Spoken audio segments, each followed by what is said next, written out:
मिला है। हम ये सोचे किया क्या है अर्पण, फूल खुशियों के बांटे सभी को, सबका जीवन बिगड़ जाए मधुवन, अपनी करुणा का जल तू बहा के, कर दे पावन हर एक मन का कोना। हम चले नेक रास्ते पे हमसे, भूल कर भी कोई भूल हो ना, इतनी शक्ति हमें दे न दाता, मन का विश्वास कमजोर हो। बैठो बैठो।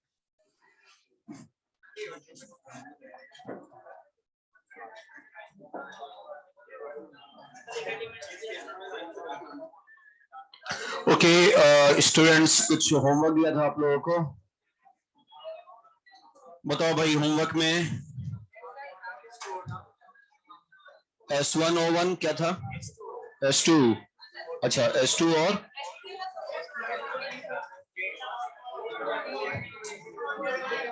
O2 और J एडवांस। S2 हटा दिया गया ऐसा।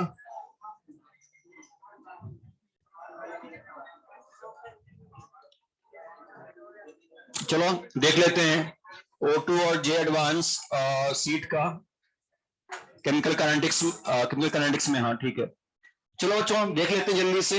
एक्सरसाइज O2 में सेकंड नंबर क्वेश्चन, सेकंड में क्या था? सेकंड का डी ऑप्शन। ओके, एक बार देख लेते हैं, पूरे बताना है। चलो देख लेते हैं। दिखाना, एक सीट है आपके पास? नीला है। ओके, और किसी के पास सीट दो अगल बगल? आपके पास सीट है? लेकिन वो भी तो देखेगा। नहीं, मुझे तो है, इनको दिखा दो बस। ओके, O2 में सेकंड नंबर क्वेश्चन जो है, ये नहीं हुआ क्या पैरेलल वाला? एक रिएक्शन दे रखा है, ऑप्टिकली एक्टिव कंपाउंड ABC तीनों है, optical rotation per unit concentration इतना इतना इतना है, और इनिशियल कंसंट्रेशन बच्चे ए का है 2 कैपिटल एम, ए का 2 कैपिटल एम है। Select the correct statement. Solution will be optically active and dextro after very long time, infinite time पे पूछ रहा है। हाफ लाइफ, हाफ लाइफ तो निकाली लोगे सी पार्ट, K1 और K2 करके ऐड करके 1 अपॉन 0.693 करके कर लेना, ठीक है। ओके, तो ए और बी में देख लेते हैं। देखो बेटा, अगर आप देखोगे ये K1 इशू K2 के रेशियो में है, K1 K2 1:2 का रेशियो है ना, 1:2 है, तो यानी कि C ज्यादा बनेगा compare to B infinite time में। और C है तुम्हारा डेक्स्ट्रो के लेवो है, C है डेक्स्ट्रो, और B है लेकिन लेवो, और वो -72 डिग्री का है और ये 42 डिग्री का है। तो इसमें क्या होगा, A से बना B और C, तो मान लेते इसके A मोल है, तो ये बनेगा 2A/3 और ये बनेगा A/3। नहीं, जब आगे बढ़ेगा इनफिनाइट टाइम पे ये जीरो हो जाएगा ना, ये जीरो हो जाएगा, और यहाँ पे 2 पार्ट बढ़ेगा, यहाँ पे 1 पार्ट बढ़ेगा आउट ऑफ A, ठीक है। और जो इनफिनाइट टाइम में टोटल रोटेशन हो जाएगा, वो कैसे निकालेंगे? A/3 इंटू -72 डिग्री, ऐसे किया होगा, और 2A/3 इंटू कितना, 42। हाँ, आ जाए। तो क्या आ रहा है, पॉजिटिव आ रहा है ना, तो डेक्स्ट्रो आ रहेगा मेरे ख्याल से फाइनल आंसर, है ना, डेक्स्ट्रो आ जाएगा। फिर उसके बाद इसमें बी तो हो ही जाएगा, बी ऑप्शन गलत ही हो गया, फिर तो डी ऑप्शन में एक बार कर सकते हो आप। सेकंड का पूछना, डी ऑप्शन पूछा था किसने, कर लो, एक बताओ, हो जाएगा सेकंड का। 75% कन्वर्जन कर देना है इसमें, ठीक है। 2 कैपिटल दिया तो था, मैंने ए को लिया, 2 कैपिटल से कर लेना, ठीक है, तो हो जाएगा आराम से। फिर उसके बाद 9th का ए पार्ट, 9th में क्या है, 7th 8 9 mixture of KMnO4 oxalic acid, KMnO4 decolorizes faster at higher temperature than at lower temperature। बेटा टेम्परेचर बढ़ाओगे तो स्पीड बढ़ेगी ना रिएक्शन की। एक्चुअल में ऑक्जेलिक एसिड के साथ क्या होता है, KMnO4 Mn+2 में कन्वर्ट हो जाएगा ऑक्जेलिक एसिड के साथ, डॉक्स में पढ़ते हैं ना अपन लोग। तो जब वो रिएक्शन प्रोसीड होगी, तो उस केस में KMnO4 का कलर जो है वो हटता है, वहां से डिक्लोराइज होता है, और टेम्परेचर बढ़ाने से स्पीड फास्ट होगी रिएक्शन की, तो सिंपल रेट बढ़ता है उस हिसाब से। कुछ और? हाँ, और बताओ। 11 का C option. Choose the incorrect statement.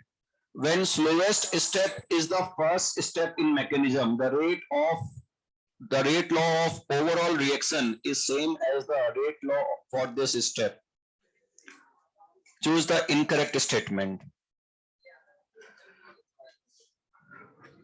B वाला, order of reaction में change with change in temperature. देखो टेम्परेचर चेंज करने से ऑर्डर चेंज होगा ऐसा बोल रहा है। एग्जाम्पल अगर देखें,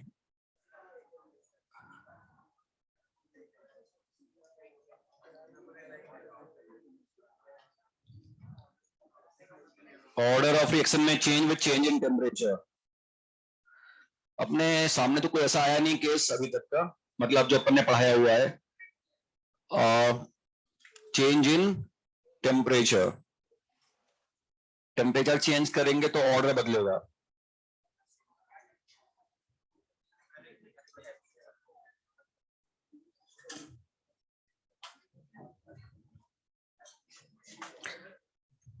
देखो हमेशा जब में चेंज है तो पॉसिबिलिटी अब वही है, देखना पड़ेगा इसमें कोई एग्जांपल लेके, है ना।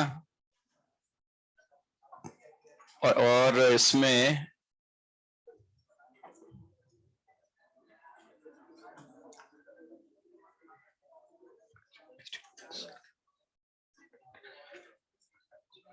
क्या दिया, इसका आंसर दिया है बी कि नहीं दिया हुआ है? बी करेक्ट बोला हुआ है।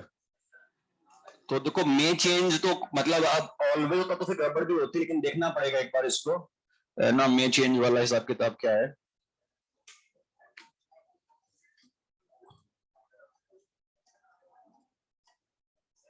और सी वाले में तो होना चाहिए ना आंसर मेरे हिसाब से। तो भाई वहां पे जो रेट लॉ लिखोगे उसमें केवल रिएक्टेंट ही आएंगे, इंटरमीडिएट आएगा ही नहीं, पहले स्टेप में है तो केवल, तो फिर वो अगर वो स्लोएस्ट स्टेप है तो वही हमारा फाइनल आंसर होना चाहिए, है ना। क्या करेक्ट बोला है ना, मतलब ये आंसर नहीं होना चाहिए ऐसा बोल रहे हो ना। 11th का 11 का ए, मतलब ये करेक्ट है, इनकरेक्ट हुआ ना, ये चूज नहीं किया, नहीं करेक्ट है ये।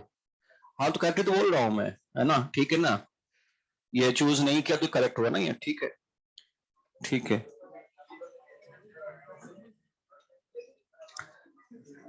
कुछ और किसी को इसमें 13 का सी पार्ट, 12th नहीं हो रहा है। Forward reaction rate constant increases by 7% when temperature is raised from 300 to 301, while its equilibrium constant increases by 3%.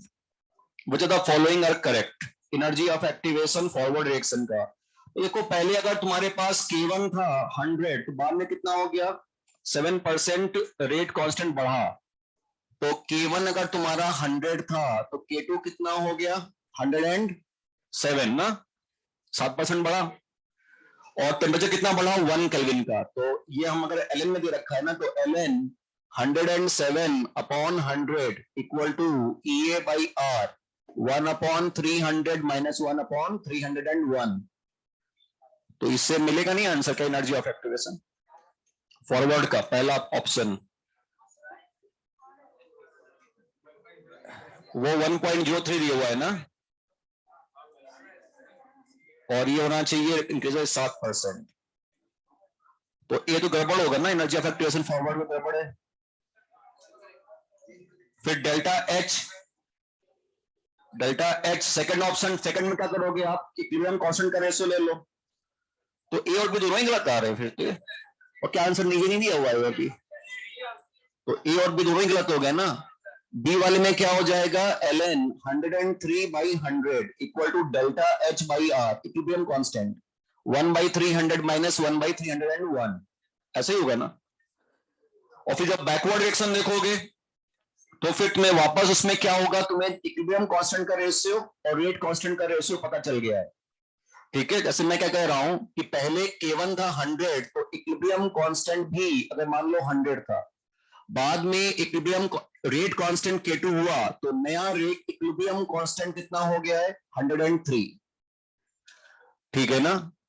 तो जो इक्विलिब्रियम कांस्टेंट यहां पर दिख रहा है तुम्हें, यहां पर, तो ये क्या हो जाएगा 103 equal to rate constant of forward reaction upon rate constant of backward reaction, KB, है ना, सेकंड वाला।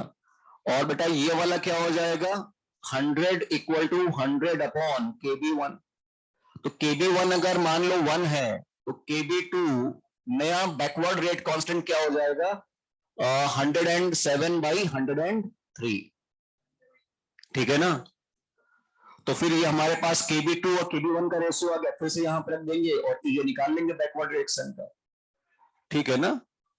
1/300 और 1/1, तो मेरे ख्याल से सी और डी में तो आ ही जाएगा फ्रांस 1.07/1.03। डेल्टा एच पता है, ए पता है, अच्छा दोनों को माइनस करके सीधे निकाल सकते हैं, डेल्टा एच पता है और ए पता है, EF माइनस करके सीधे कर सकते हैं, वो भी सही है। डेल्टा एच पता है, EF पता, ये भी निकाल सकते हैं, सही है। 13 का C, every chemical species that appear in the rate law must be reactant and product. तो जब भी मस्ट आता है ना तो वो कहीं ना कहीं पर, है ना, केमिस्ट्री के अंदर मस्ट तो कहना मतलब मुश्किल ही है। तो आप अगर कुछ गैस भी करना है तो गैस कर सकते हो कि मतलब चांसेस है कि गलती हो वो, है ना, क्योंकि कहीं ना कोई एक्सेप्शन तो रहेगा ही रहेगा। जैसे इसमें क्या कह रहा हूं मैं, कैटलिस्ट भी आता है, रेट लॉ में कैटलिस्ट भी आते हैं, इंटेंसिटी आ जाती है कई बार, तो आप वो मिस्टेक मतलब केवल रिएक्टेंट प्रोडक्ट हमेशा हो ये थोड़ा मुश्किल है कहना, ऑलवेज हमेशा मुश्किल होता है केमिस्ट्री में। ऐसा नहीं कि ऐसा हो ही नहीं सकता ऑलवेज वाले केसेस, लेकिन थोड़े रेयर होते हैं। फिर उसके बाद 15 का statement 2, time of completion of reaction of type A gives you product may be determined. अगर ऑर्डर लेस देन 1 है तो आप इसका टाइम ऑफ कंप्लीशन निकाल सकते हो, बात सही है, पहला तो सही है। Reaction with order greater than equal to 1 are either too slow or too fast and hence the time of completion cannot be calculated। देखो जब तुम ऑर्डर 1 से बड़ा होता है तो तुम टाइम ऑफ कंप्लीशन नहीं निकाल पाते क्योंकि वो इन्फिनाइट की तरफ प्रोसीड करने लगता है। इसका रीजन ये नहीं कि वो रिएक्शन बहुत स्लो या बहुत फास्ट है, बहुत स्लो और बहुत फास्ट रिएक्शन तो हम पहली क्लास में छोड़ चुके थे। हमने कहा था कि बहुत स्लो बहुत फास्ट अपन नहीं पढ़ रहे हैं, we are concerned only with moderate reactions. वो फर्स्ट ऑर्डर रिएक्शन होती है, ऐसा नहीं कि बहुत फास्ट या बहुत स्लो होती है, 30 मिनट्स में हाफ लाइफ, 40 मिनट्स की हाफ लाइफ, कुछ ऐसी होती है उसकी हाफ लाइफ, या मे बी शायद 2 आवर्स 5 आवर्स कुछ भी हो। तो ये कोई रीजन नहीं हुआ कि बहुत स्लो या बहुत फास्ट है इसलिए मैं उसका के नहीं निकाल पा रहा या उसको स्टडी नहीं कर पा रहा, वो नहीं है। उसका टाइम ऑफ कंप्लीशन नहीं निकाल पा रहे तो उसका एक्सप्रेशन ऐसा आ रहा है जो इनफाइनाइट टाइम में हाफ हाफ करते हुए बढ़ोगे तो वो आपका कभी ना कभी मतलब इनफाइनाइट टाइम में खत्म होगा, ठीक है। कुछ और किसी को O2 में 18 19, ओके। तो बेटा ये एक दे रखा है expression dF/dt k times of 1 minus f is x/t, और ये मेटल सरफेस पे थिकनेस जमती है ऑक्साइड फॉर्मेशन, उसके बारे में कुछ लिखा हुआ है, ओके। तो यहाँ पे graph ln 1 - f versus t का ग्राफ गिवन है। तो बेटा इसमें क्या कर सकते हैं हम लोग, हम इसको इंटीग्रेट कर देते हैं ना, क्योंकि ग्राफ है ln 1 - f का, तो हम df upon 1 - f equal to क्या कर दे k dt, लिमिट कर देते हैं। टाइम 0 से कहां 200 है, अब तो लिख लेते हैं 0 से t लिख लेते हैं, और ये 0 टाइम पे एक्चुअल में क्या होता है ना, यहां पर होता क्या है, देखो मेटल, ऐसा लॉजिक ये है कि एक मेटल प्लेट है, मेटल प्लेट के सरफेस पे ऑक्साइड लेयर की फॉर्मेशन होनी शुरू हो जाती है, ऑक्साइड लेयर की फॉर्मेशन, ठीक है। जो मेटल प्लेट है ना, इसका जो सरफेस है, मान लो ऐसे समझा देता हूं, चलो एक मिनट रुकना, मेरे पास एक मेटल का सरफेस है, मेटल प्लेट है। अब होता क्या है, जब ऑक्सीजन से एक्सपोजर होता है तो यहां पे इसकी सरफेस पे रस्टिंग या कुछ भी इस तरह का ऑक्साइड का फॉर्मेशन होना शुरू हो जाता है, ठीक है। और ये फर्स्ट ऑर्डर को फॉलो करता है। कॉन्सेप्ट ये होता है कि जितना इसमें से अमाउंट बच गया है मेटल फॉर्मेशन में, मतलब ऑक्साइड फॉर्मेशन में, मान लेते हैं जितना ज्यादा थिकनेस बढ़ती जाएगी उतना ज्यादा रिएक्शन क्या हो जाएगी, स्लो। क्योंकि होता क्या है, टॉप सरफेस पे ऑक्सीजन सीधे कांटेक्ट में आएगा, ऑक्साइड लेयर फॉर्मेशन करेगा। जैसे जैसे थिकनेस बढ़ती आएगी, यहां पर जितनी ज्यादा थिकनेस बढ़ेगी उतना ज्यादा ऑक्सीजन को ऑक्साइड फॉर्मेशन मुश्किल हो जाएगा, क्योंकि टॉप सरफेस तो ऑक्यूपाई हो गया है, नीचे तक उसको पेनिट्रेट करना पड़ेगा फॉर ऑक्साइड लेयर फॉर्मेशन। इसीलिए बोलते हैं ना, रेस्टिंग कभी हो जाए किसी सरफेस पे तो या तो उसको साफ करके बिल्कुल पेंट करके ठीक कर दो, वरना उसको छोड़ दो। अगर आप रेस्टिंग हटाओगे और फिर छोड़ दोगे ऐसे तो और जल्दी रेस्ट करेगा वो, क्योंकि वो टॉप सरफेस आपने हटा दी, फिर ऑक्सीजन को एक्सपोजर मिल गया, बॉटम सरफेस पे आने का, कांटेक्ट में आएगा, फिर रेस्टिंग कर देगा वो। तो लॉजिक यही होता है कि जितना ज्यादा पोर्शन इसका रेस्ट हो गया, ये एक्स पोर्शन रेस्ट हो गया out of thickness T total, ठीक है। तो स्पीड ऑफ रिएक्शन डिपेंड करती है, रेस्टिंग का जो इस फॉर्मेशन होता है, जो आपका रेट होता है DF by D T, formation of thickness, वो प्रोपोर्शनल होता है कितना पार्ट बच गया, 1 माइनस है, यानी कि 1 माइनस एक्स बाई टी। जो बचा हुआ पोर्शन है ना, उस पर डिपेंड करता है कि कितना ज्यादा बचा हुआ, उसके हिसाब से रेस्टिंग होती है। ये लॉजिक है, खैर इससे मतलब नहीं है, हमें तो खाली ये दे रखा है। तो जीरो से टाइम टी पर, और जीरो पहले स्टार्टिंग में तो कोई फ्रैक्शन ऑफ ये जो लेंथ है वो तो रेस्टिंग हुई नहीं होगी, टी टाइम पे मान लो एफ फ्रैक्शन रेस्ट हो गया, बस उसको सॉल्व कर लेंगे। ये क्या हो जाएगा मेरे पास, minus L N 1 minus F equal to K T, ठीक है ना। और फिर देखो ये ग्राफ गिवन है एल एन 1 माइनस एफ और टाइम का ना, उससे के मिल जाएगा। एल एन 1 माइनस एफ कितना है, -3, जब टी कितना है 200, तो के कितना आ गया बच्चों, 3/200 आर्स ना, किसमें दे रखा यूनिट में, ठीक है, जो भी आर्स इनवर्स आएगा, आर्स इनवर्स, ठीक है। और ये के आ गया, और पूछ रहा है कि हाफ लाइफ निकालो, तो हाफ लाइफ आ जाएगा T half equal to L N 2/k 0.693 upon 3/200। आ रहा है कि नहीं आ रहा आंसर, देखो, ठीक है। और कह रहा है कि एक्सपोनेंशियल फैक्टर बताओ एफ के फॉर्म में, तो आ ही जाएगा माइनस के टी ई की पावर में, ठीक है।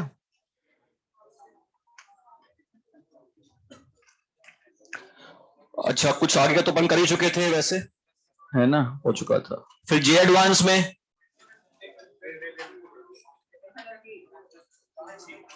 3-4 क्वेश्चन थे, बताओ भाई कुछ पूछना है इसमें। हाँ क्वेश्चन ठीक ही थे, 5वां नंबर और 6वां नंबर ऐसा, ठीक है, क्वेश्चन ठीक थे। देखो 5वें में क्या है कि यहां पर देखो 5वें में क्या कह रहा है कि कॉम्प्लेक्स बन रहा है, और फॉर दिस रिएक्शन देखो क्या कह रहा है, in an aqueous H2SO4 complex diaquo dioxyletopyrate second is oxidized by MnO4 minus। तो MnO4 minus एक कॉम्प्लेक्स को ऑक्सीडाइज कर रहा है। For this reaction ratio of rate of change of H plus two change of MnO4 minus, है ना। देखो ये एसिडिक मीडियम में रिएक्शन है, एसिडिक मीडियम हमको पता है किसमें कन्वर्ट होता है, Mn+2 में, ठीक है ना, ये मालूम ही है।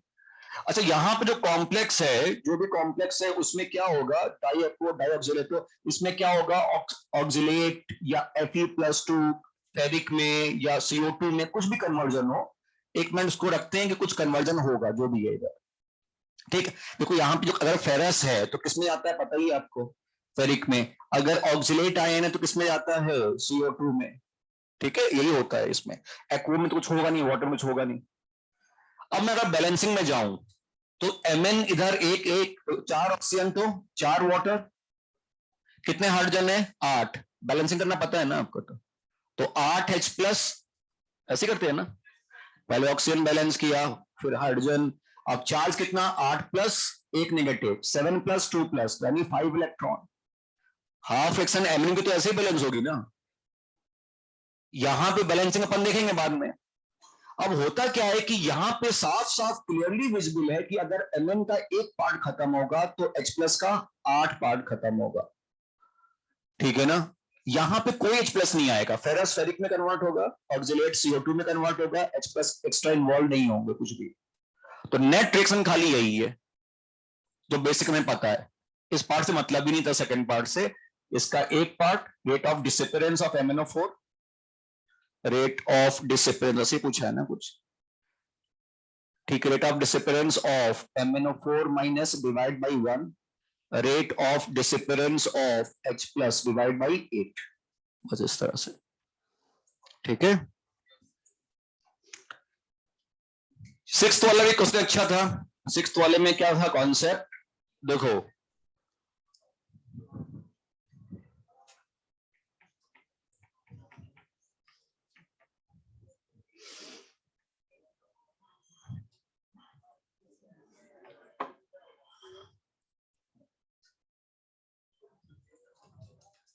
देखो बच्चों, सिक्स्थ वाले में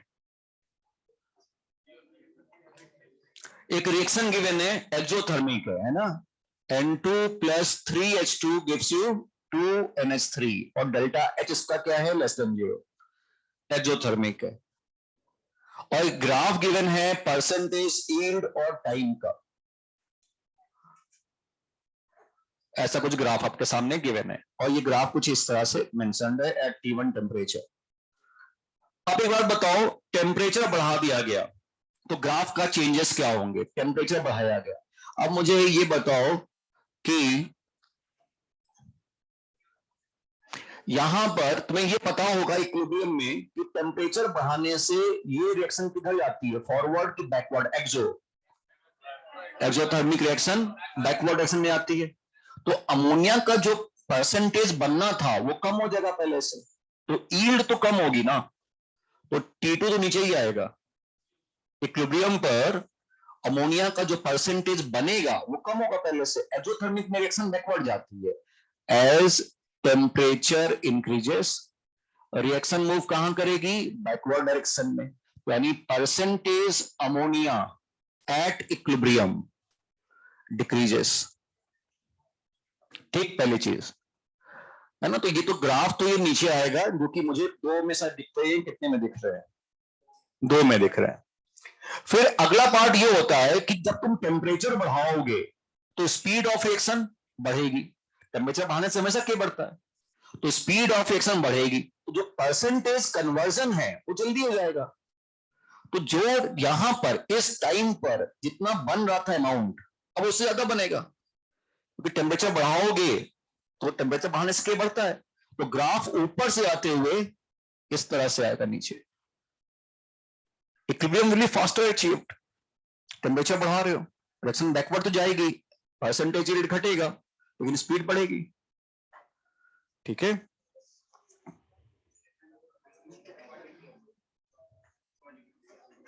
फिर आगे 8th का, 7th का सी और डी। बेटा मैंने बताया था सी वाला तो आपको कि जितना ज्यादा एनर्जी ऑफ एक्टिवेशन होगा उतना ज्यादा टेम्परेचर डिपेंडेंस होगा। बताऊं कहां पे बताया था, DLNK equal to EA by RT square into DT। मैंने बताया था कि जितना ज्यादा एनर्जी ऑफ एक्टिवेशन है उतना ज्यादा वेरिएशन जल्दी के में आएगा, है ना। ये पॉइंट अपन ने वहां पे देखा था। और बेटा डी पार्ट में है प्री एक्सपोनेंशियल फैक्टर, जो ए होता है ना, वो एनर्जी से मतलब नहीं होता उसे कुछ भी, वो तो बस कोलिजन के नंबर पे डिपेंडेंट होता है। तो ये भी ठीक ही लग रहा है, pre exponential measure of rate of collision occur. हाँ तो ये डी तो सही लग रहा है। हाँ 7th वाला तो, एक मिनट 7th वाला देख लिया ना, 7 ठीक है ना। 8th वाले में, 8th वाले में कोई पर्टिकुलर पार्ट बी, चलो देखो इसमें क्या है ना, अपन ने वो बताया भी था क्लास में जब समझा रहा था, और मैंने कहा तो भी उसी वक्त ही देख लो, ज्यादा बेटर रहता। अब तो भूल गए पूरा फॉर्मूला है ना, याद है। ओके देखो 8वें वाले में अपन ने बताया था कि आर्हेनियस ने स्टेरिक फैक्टर नहीं लिया था, है ना। देखो जब ये के का डेरिवेशन हमने किया है तो उसका फॉर्मूला कुछ ऐसा आता था, 1/√2 pi sigma square you average into Avogadro number का स्क्वायर इंटू ए की power of minus A by RT, ऐसा है। ये ए था, है ना, बनाया हुआ अपन ने किया हुआ है ना, ऐसे था। हाँ पी मैंने भी यार मुझको नहीं रखा। तो ये आर्हेनियस ने ये समझाया था कि इस तरह से इन्होंने काम किया था, लेकिन बाद में ये पाया गया कि प्रोबेबिलिटी फैक्टर या स्टेरिक फैक्टर भी होना चाहिए उसमें, तो एक टर्म पी को और इंट्रोड्यूस कर दिया गया था, या मैं इसको अगर पी रख दूं यहां पर इंटू पी, तो आर्हेनियस ने पी को 1 मान लिया था, आर्हेनियस ने पी को 1 माना था, स्टेरिक फैक्टर को 1 लिया था। तो यहां पे ये बोल रहा है कि एक बाई मॉलिकुलर रिएक्शन में स्टेरिक फैक्टर वो 4.5 दिया हुआ है कि 4.5 है। अब वो क्वेश्चन ये पूछ रहा है कि कौन सा ऑप्शन सही बैठेगा। पहला फ्रीक्वेंसी फैक्टर, फ्रीक्वेंसी फैक्टर क्या हुआ, ये पूरा ये square bracket A predicted by Arrhenius is higher than calculated experimentally, गलत है। आर्हेनियस ने 1 माना था इसको स्टेरिक प्रोबेबिलिटी फैक्टर को, ठीक है, तो वो तो नहीं होगा, यानी जो चौथा ऑप्शन है वो सही बैठेगा फिर, जहां पे experimentally determined frequency factor is higher than Arrhenius equation, ठीक। अब बचता है बी और सी। अब कह रहा है कि P 4.5 है, सी ऑप्शन P 4.5 है, इस वजह से रिएक्शन नहीं होगी, वो कोई मतलब थोड़ी ना हुआ।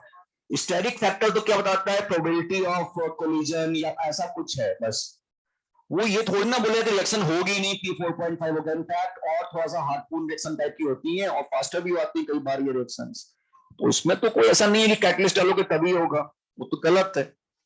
डी वाला activation energy is unaffected by steric factor, तो भाई एनर्जी ऑफ एक्टिवेशन से मतलब ही नहीं स्टेरिक फैक्टर का, ये तो बस प्रोबेबिलिटी की बात कर रहा है, ऐसा कुछ है ना।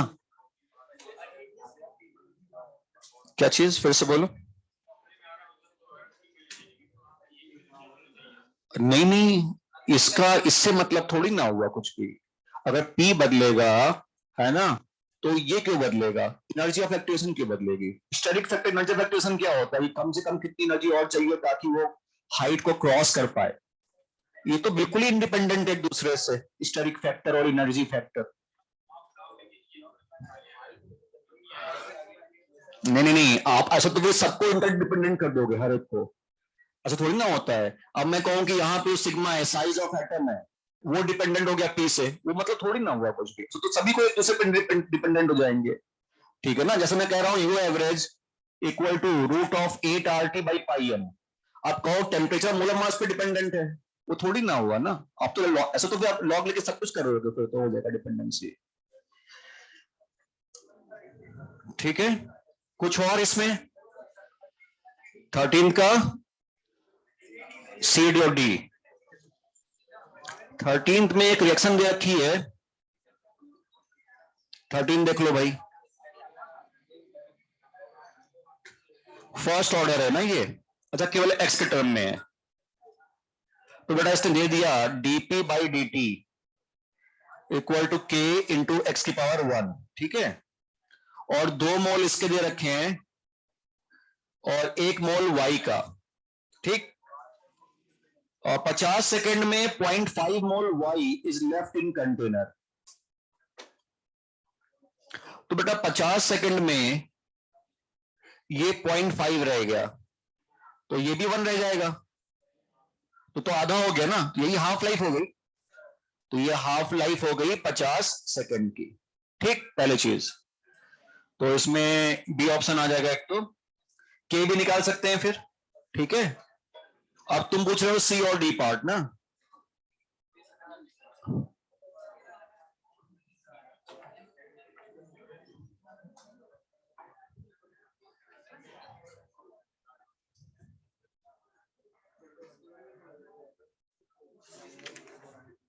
ओके। तो अब देखो यहां पे 50 सेकंड में ये एक्स तो आधा रह गया, रेट लॉ यही होगा मेरा, ठीक है, और minus D x by D T. अच्छा मैं क्या काम करता हूँ, इससे के निकाल लेता हूँ ना, के हो जाएगा ln2/50, और ये के किसका आएगा, डिसिपरेंस का, ठीक है।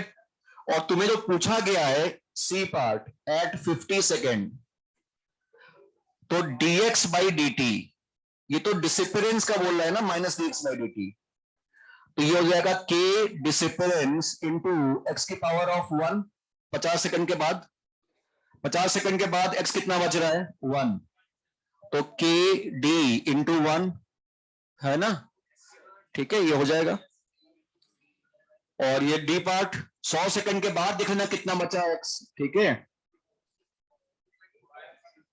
वाई निकालना है। और एक, हाँ किसका, 12th का सी, 12th का सी, क्यू अपॉन पी नॉट, और टाइम के बीच का ग्राफ है। SN1, SN1 तो फर्स्ट ऑर्डर होता है ना, दिया हुआ था क्या, फर्स्ट ऑर्डर, अच्छा लिखा हुआ है, फर्स्ट ऑर्डर लिखा हुआ है, वैसे SN1 फर्स्ट ऑर्डर ही होता है ना। पी नॉट इनिशियल कंसंट्रेशन है, फर्स्ट ऑर्डर है, और पी है ना, तो सी ऑप्शन बोल रहे हो ना, पूछ रहे हो, क्या पूछा था आपने, सी ऑप्शन, ठीक है। देखो एक काम करते हैं, ए से बन रहा है बी, ठीक है, ये मानते हैं ये पी नॉट था स्टार्टिंग में, और बेटा ये कितना बच जाएगा, पी नॉट ई की पावर माइनस के टी, ये कितना बनेगा, P naught minus P naught E की पावर माइनस के टी, सही कर रहा हूं ना, जो क्यू है तुम्हारा, मैं क्यू ही देता हूं, नहीं सब पी फिर क्यू प्रॉब्लम आएगा। तो क्यू की कंसंट्रेशन कितना हो गया, पी नॉट 1 माइनस ई की पावर माइनस के टी, तो Q by P naught equal to 1 minus E की पावर माइनस के टी ना, ये वाई एक्सेस में ले रहे हैं और टी ले रहे हैं एक्स एक्सेस में, तो y equal to 1 minus E की पावर माइनस के एक्स, ठीक है। तो ये बढ़ता हुआ ग्राफ तो नहीं होगा, है ना, तो ये मैक्सिमम वैल्यू 1 होगी इसकी, तो ग्राफ तो ऐसा कुछ होगा, ये 1 पे होगा, और फिर ग्राफ मेरे ख्याल से ऐसे जाना चाहिए इसका, है ना, माइनस लगा के, तो बढ़ता ग्राफ तो नहीं होगा। कुछ और इसमें हो गया, 5, 6 नंबर, 7 और 8, ठीक है, थ्योरी होगी, सीट आपसे ली थी ना। थ्योरी में आते हैं बच्चों, थर्मोडायनेमिक्स कर रहे थे हम लोग, थर्मोडायनेमिक्स, दो कैसे रख के चला गया, एक ऊपर एक ग्लास,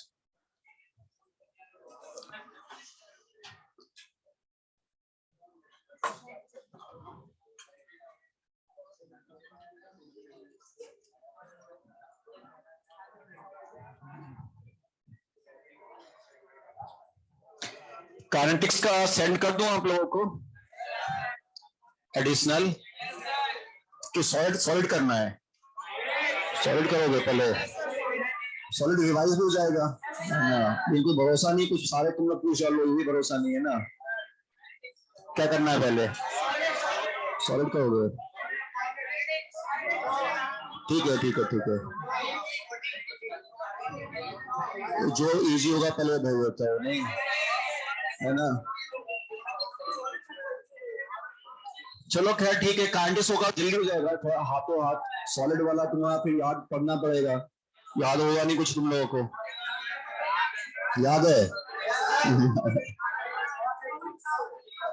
आज चलो जल्दी करते हैं, देखते हैं ना, टेस्ट कब है तुम लोग का, ब्लड टेस्ट कब आ रहा है, 24 तारीख को है, तो गैस आएगा इस बार, आइडियल गैस, आइडियल गैस और रियल गैस दोनों होगा मेरे ख्याल से ना, गैस सेट लिखा हुआ है, पिछले टेस्ट में भी गैस ही दिया था क्या, फिर से गैस ही है इस बार भी, चलो अच्छा कर लेते हैं बच्चों, स्टार्ट करते हैं हम लोग, देखना यहाँ पर, हाँ हम लोग प्रीवियस क्लास में जहां तक डिस्कस किए थे वहीं से स्टार्ट करते हैं। प्रीवियस क्लास में हमने जब स्टार्ट किया था चैप्टर, तो हमने कहा था कि भाई सिस्टम है, सराउंडिंग है, यूनिवर्स है, हमारा कंसर्न किस पे है, सिस्टम पे।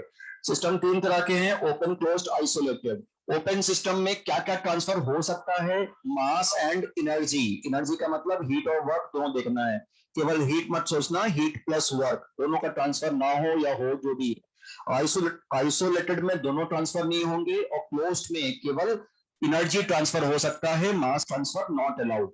फिर हमने आगे देखे थे और ये देखा था कि सिस्टम से जुड़ी हुई कुछ प्रॉपर्टीज हैं, जैसे एक प्रॉपर्टी होती है इंटेंसिव एक्सटेंसिव, इंटेंसिव मतलब आईएन, आईएन मतलब इंडिपेंडेंट ऑफ अमाउंट, और एक्सटेंसिव जो अमाउंट पे डिपेंडेंट हो। क्या करना है, कंटेनर मान के उसमें कोई सब्सटेंस प्लेस कर देना और विदाउट चेंजिंग द सिस्टम आप उसको कट करना, और कट करके सोचना कि क्या वो जो डेटा है जिसके बारे में सोच रहे हो क्या वो बदलेगा कि नहीं बदलेगा। तो ऐसे काफी सारे हमने एग्जाम्पल्स इंटेंसिव और एक्सटेंसिव में किए थे।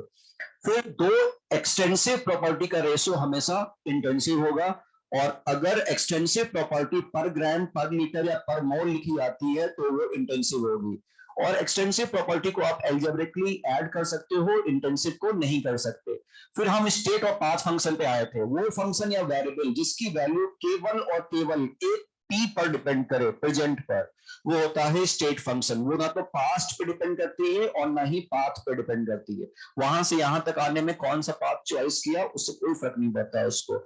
उसके एग्जाम्पल्स आते हैं HUGS और PVT, है ना, कैपिटल लेटर से लिखा जाता है उनको। और पाथ फंक्शन जिसकी वैल्यू प्रेजेंट, पास्ट और पाथ तीनों पे डिपेंड करे, तीनों पी पर, those are called path function. ये होते हैं वर्क एंड हीट, है ना, स्मॉल लेटर से लिखते हैं। फिर दो दो इनकी प्रॉपर्टीज थी स्टेट फंक्शन की, चार होती है, हमने दो डिस्कस की थी। एक, अगर आपको ए से बी जाना है, फाई अगर स्टेट फंक्शन है और मुझे फाई में चेंज निकालना है on moving from point A to point B, तो मैं सीधे लिख सकता हूं phi B minus phi A. और अगर मुझे साइक्लिक इंटीग्रल देखना है चेंज इन फाई का, तो वैल्यू होगी 0। ठीक है। अब दो पॉइंट्स और है, मेनली तुम्हें इन्हीं दोनों पॉइंट का यूज करना होता है न्यूमेरिकल में, अपन लिख चुके हैं। हाँ, और प्रेशर वाला फिक्स प्रेशर डिस्कस करूंगा, एक बार बात नहीं हुई है ना, उनसे बात करके बता दूं, उनका एक्सप्लेनेशन होगा। ठीक है, वो आपको कम्युनिकेट कर दूंगा मैं। अभी आपका फिक्स प्रेशर की है क्या आपकी? चलो मैं बाहर फिर मिल लूंगा उनसे। ठीक है, तो डाउट काउंटर में उनसे नहीं है ना। तो जो मैं अपन डिस्कस कर रहे थे, तो अब दो प्रॉपर्टी में और लिखा रहा हूं, लेकिन उनका बहुत इंपॉर्टेंस नहीं है। थर्ड प्रॉपर्टी तो हमें हमें यूज करनी है, इसलिए हम लिखा रहे हैं, क्योंकि जो हम फॉर्मूले डिराइव करते हैं ना, उस प्रॉपर्टी का यूज करके फॉर्मूले डिराइव करेंगे। तो इसलिए हम थर्ड प्रॉपर्टी हमें अपने लिए यूज करनी है, आपको यूज नहीं करना होता। और फोर्थ प्रॉपर्टी होती है कि अगर आपको पता लगाना है कोई फंक्शन स्टेट फंक्शन है कि नहीं है, तो उसका एक रूल होता है, मतलब एक मैथमेटिकल रूल होता है, तो उससे भी हम निकाल सकते हैं। तो इसलिए थर्ड और फोर्थ अगर मिलेगा नहीं। और फोर्थ प्रॉपर्टी तो देखें तो कई बच्चे अपन करवाती भी नहीं है, यूलर थ्योरम होती है, तो वो अगर पता है तो ठीक, नहीं है तो ऐसा इशू, मतलब कोई सीट में कोई क्वेश्चन नहीं मिलता उसमें। तो अपन थर्ड प्रॉपर्टी लिखते हैं, इसमें लिखो इफ ए मैं लिख रहा हूं यहां पे, A is a function of X and Y. अगर ए एक फंक्शन है एक्स और वाई वेरिएबल का, और अगर ए स्टेट फंक्शन है, and if A is a state function,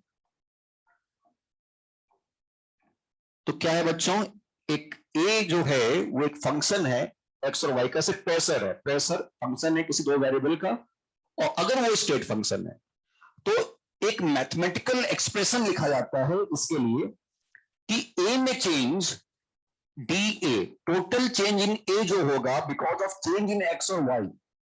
अगर मैं एक्स को भी चेंज कर रहा हूं और वाई को भी चेंज कर रहा हूं और मुझे ए में चेंज निकालना है, तो एक तरीका होता है कि मैं केवल एक्स में चेंज करके ए में चेंज निकालूं, वाई को कांस्टेंट रखते हुए।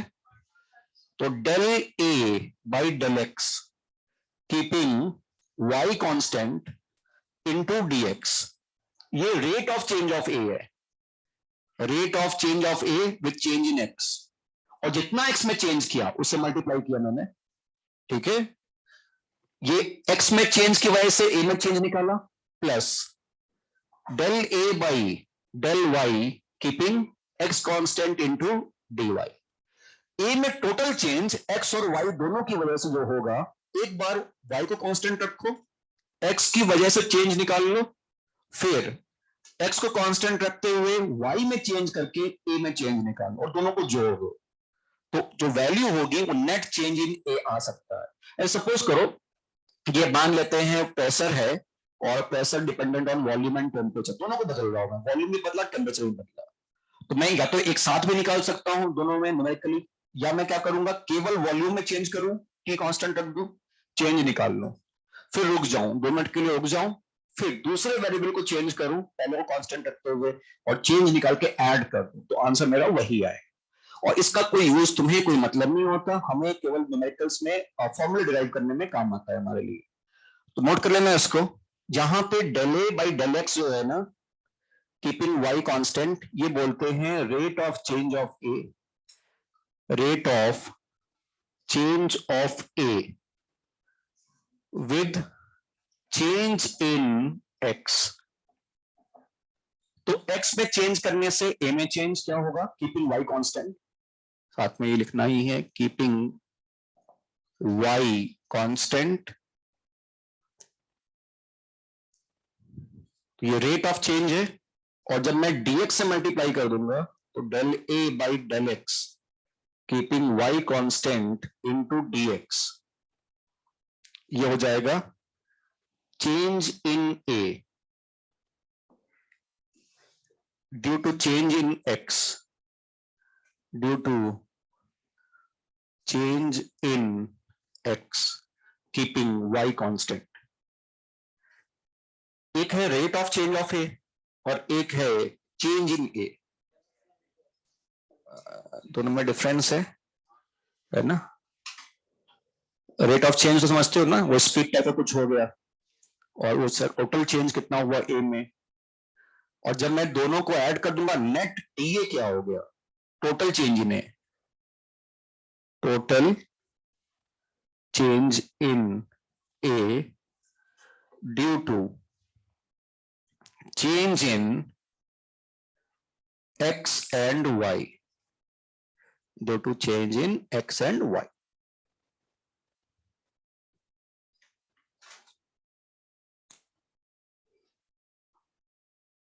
ये प्रॉपर्टी है स्टेट फंक्शन की। तो इसका यूज अगर अपन मतलब देखें तो कोटा के बाहर तो बताते भी नहीं, सीधे फॉर्मूले यूज कर लेते हैं अपन, लेकिन हम लोग कुछ डिराइव करते हैं फॉर्मूले तो वहां यूज आता है इनका, इसलिए अपन बताते हैं केवल इसको। न्यूमेरिकल तो नहीं, लेकिन हाँ फॉर्मूले वैसे डी यू है, एच यू जी एस है ना, तो जितने स्टेट फंक्शन है उनके फॉर्मूले इसी से डिराइव करते हैं अपन लोग, इस वजह से। तो लिखा सबने यहां तक का, ओके। फिर फोर्थ प्रॉपर्टी हम लोग डिस्कस कर लेते हैं, लास्ट प्रॉपर्टी, फिर आगे बढ़ेंगे। लिख रहा है कोई, जल्दी लिखे। तो फिर से फोर्थ प्रॉपर्टी लिखना, इफ ए, फिर से वापस लिखना, if A is a function of X and Y, जो ऊपर लिखा है, if a is a function of x and y, to prove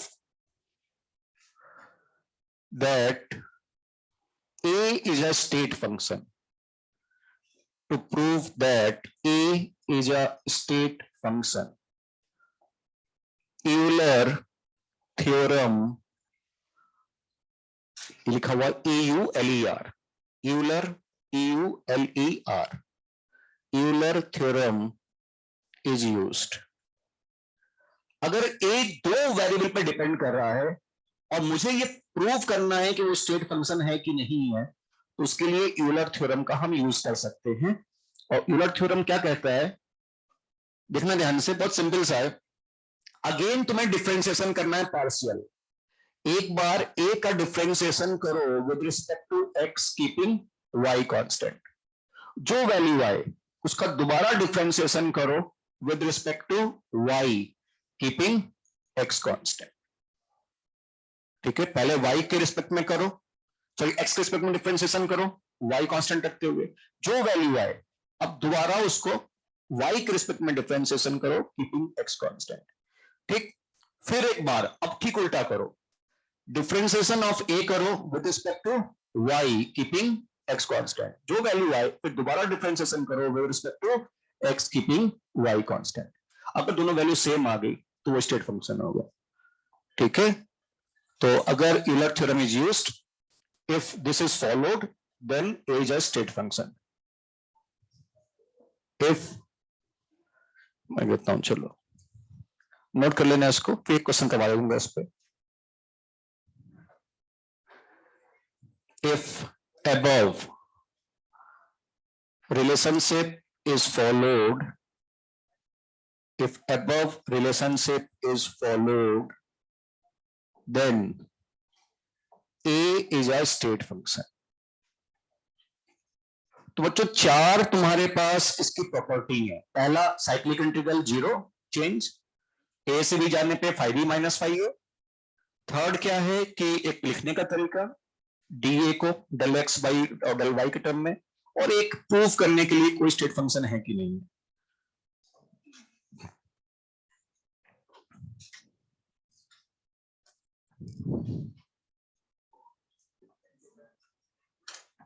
करें.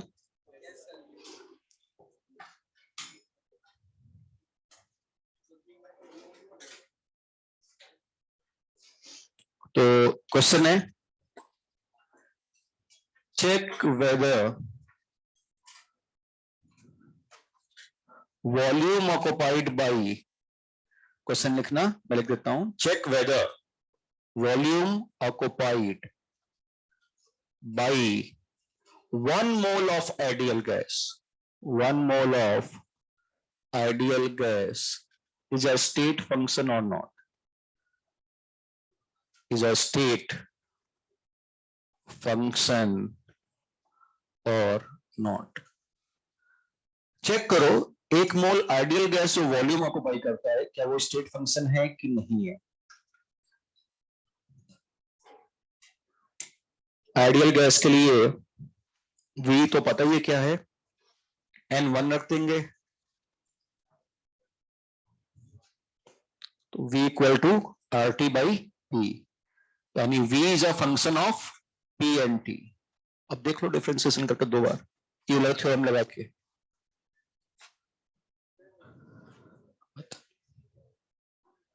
मैथ तुम लोग की स्ट्रॉन्ग है ही सही है ना, तो प्रूव तो कर ही लोगे तुरंत तुरंत.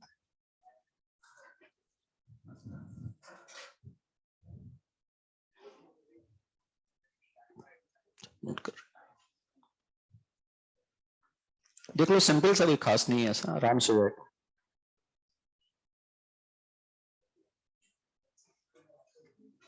डिफरेंशिएशन करो पहले P के रिस्पेक्ट में फिर T के रिस्पेक्ट में, आ जाता है नहीं, स्टेट फंक्शन होता है.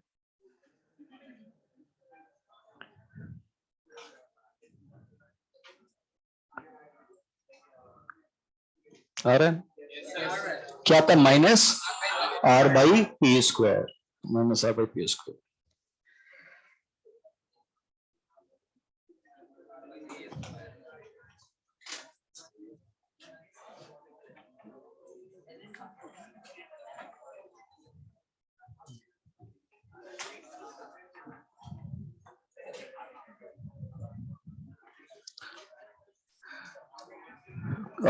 वेट करूं मैं. देखो बेटा क्या करना जिनको नहीं हो रहा है, आप क्या करोगे, del V by del P, पहले P के रिस्पेक्ट में डिफरेंशिएशन करो कीपिंग P कांस्टेंट. तो क्या करना है, डेल बाई डेल P और V क्या है, RT बाई P है ना, तो RT बाई P रखा कीपिंग T कांस्टेंट, तो T तो बाहर R भी बाहर, तो ये हो जाएगा डेल बाई डेल P, बाहर क्या गया था RT, तो RT times of del by del P of P की पावर -1, ऐसे किया होगा, तो ये का minus RT by P square. ये वैल्यू आ गई. जो वैल्यू आई दोबारा डिफरेंशिएशन करना है आपके पास T के रिस्पेक्ट में कीपिंग T कांस्टेंट, तो क्या करना है, del by del T of del V by del P at constant temperature keeping T constant, ऐसे ही ना, जो वैल्यू आई उसका दोबारा डिफरेंशिएशन T के रिस्पेक्ट में. ये वैल्यू निकाल चुके हैं हम लोग, तो ये क्या कर देंगे, del by del T of minus RT by P square keeping P constant, तो R बाहर P बाहर, del T by del T 1, ये जगह minus R by P square. ठीक, अब उल्टा भी करोगे तो भी ये आंसर आएगा, तो यानी स्टेट फंक्शन है. और अगर मैं इसका ठीक उल्टा करूंगा, del V by del T keeping P constant, और बाद में del by del P keeping T constant, तो वो भी आ गया minus R by P square, implies V is a state function. अगर तुम चाहो तो रियल गैस में भी कर सकते हो, बहुत लंबा हो जाएगा calculation van der Waals equation से, लेकिन वो भी आंसर आएगा। ठीक है, हमें करना नहीं है, लेकिन मैं बता रहा हूं आपको केवल। ठीक है, तो ये हमारा 4 प्रॉपर्टी हो गई स्टेट फंक्शन की, उनको आपको याद रखना है, पहली 2 और खास तौर से पहले 2 वाली तुम्हें याद रखनी है। हेडिंग डालते हैं। तो बच्चों हमने क्या क्या पढ़ लिया? हमने पढ़ा है सिस्टम, कौन कौन सी प्रॉपर्टीज हैं सिस्टम से लेके, सिस्टम को लेके। फिर अब हम पढ़ते हैं कौन कौन से ऐसे प्रोसेस हैं जो हमें सिस्टम से लिंक करने होते हैं। तो हेडिंग डालना,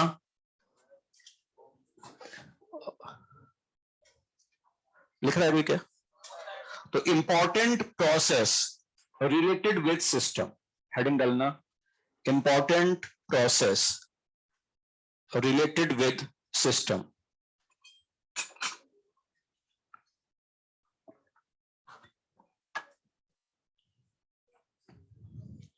important process related with system.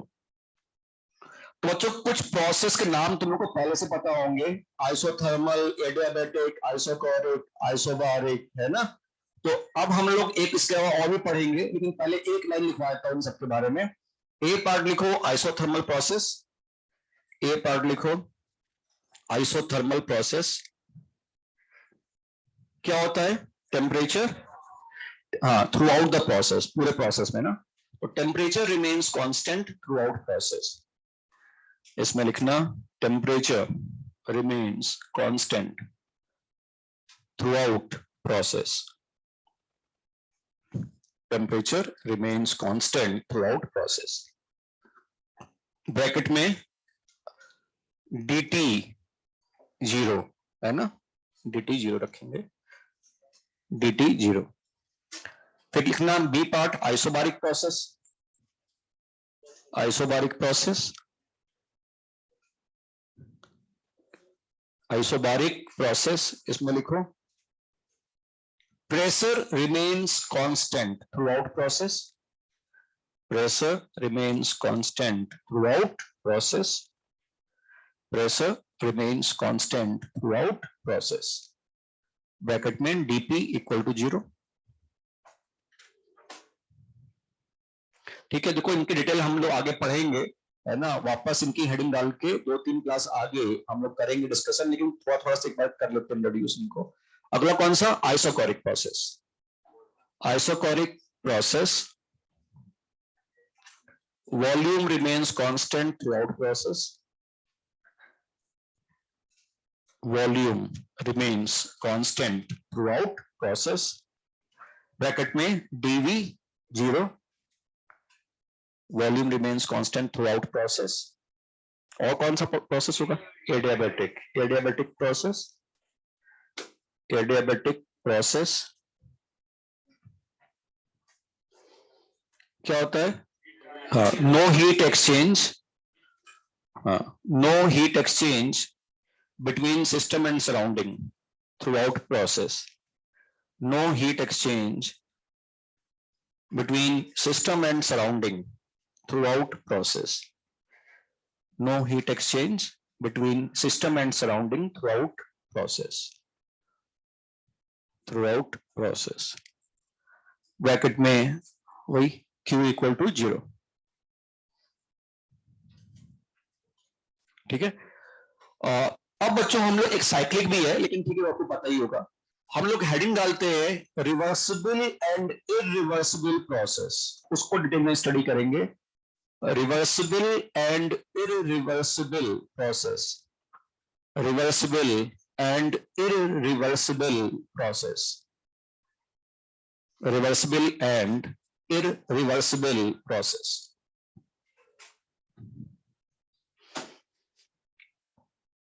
बच्चों आप लोग पेज को 2 पार्ट में डिवाइड कर सकते हो, और करीब करीब पूरा एक पेज चाहिए होगा, है ना, तो आप देख लेना अपने हिसाब से। तो एक तरफ लिखेंगे रिवर्सिबल प्रोसेस और दूसरी तरफ है इरिवर्सिबल प्रोसेस, रिवर्सिबल और इरिवर्सिबल प्रोसेस, रिवर्सिबल और इरिवर्सिबल।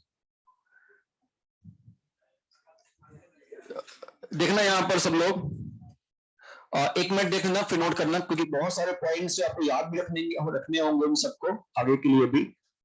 देखो, अगर मेरे पास एक कंटेनर है, कंटेनर में कोई गैस रखी हुई है और हम बाहर से पिस्टन लगा हुआ है यहां पे, मान लेते हैं एक गैस है at 10 atm pressure, 10 atm pressure.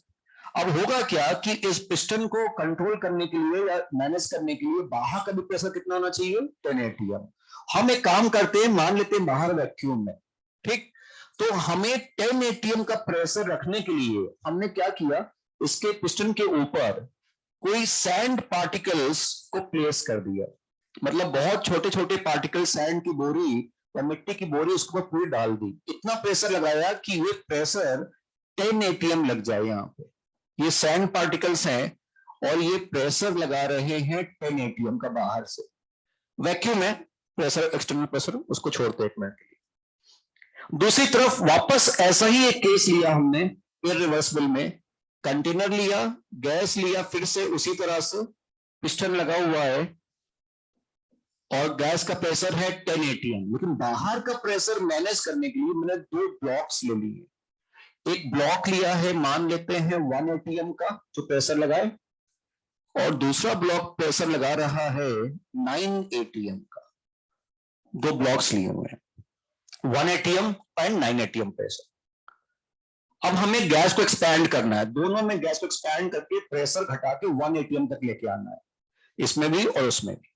अब हम रिवर्सिबल में क्या करना होता है, जब मैं प्रेशर घटाऊंगा और फाइनली जो मुझे पहुंचना है वो 1 एटीएम पे पहुंचना है, मतलब प्रेशर घटा के ये पिस्टन ऊपर की तरफ जाएगा, मान लेते हैं यहां पे पहुंचता है फाइनली पिस्टन, और गैस जो है उसका प्रेशर 1 एटीएम हो गया।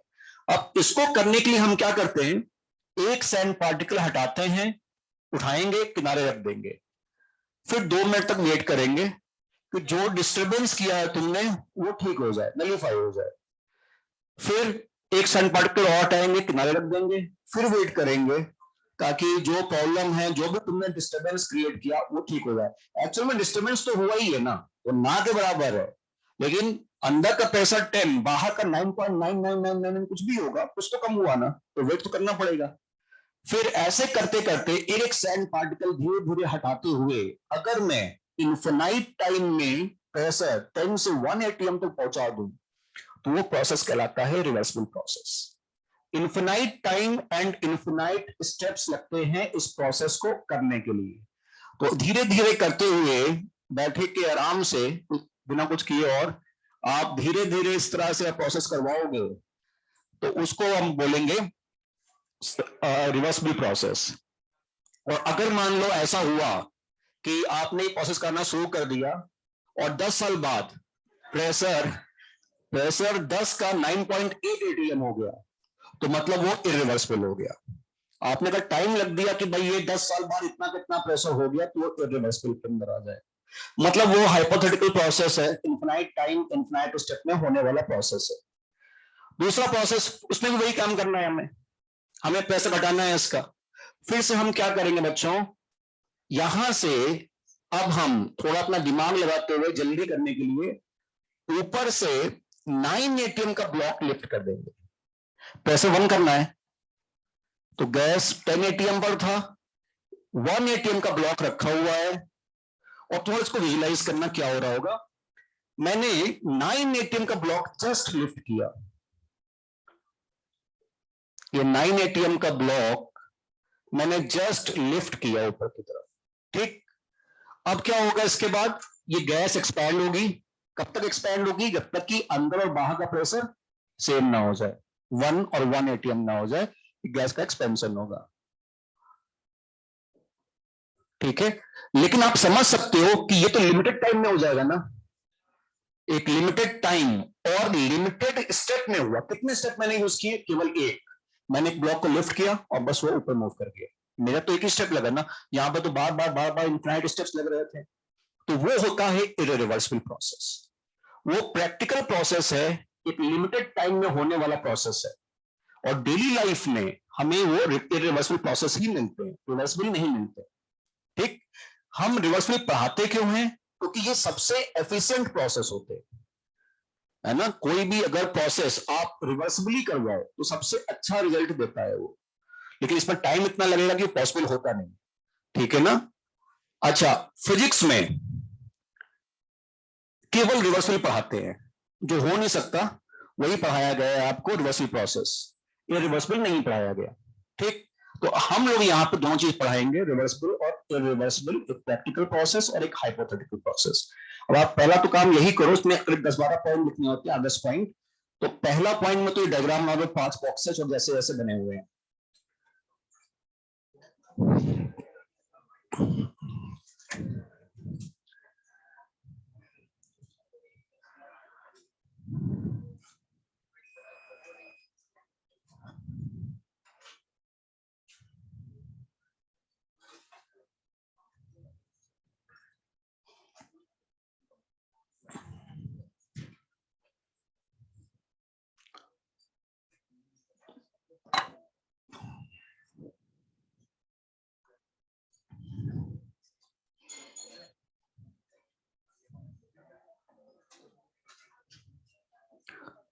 एक्सपेंशन यहां पर हो रहा है और यहां पर भी एक्सपेंशन है।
नोट कर लिया क्या?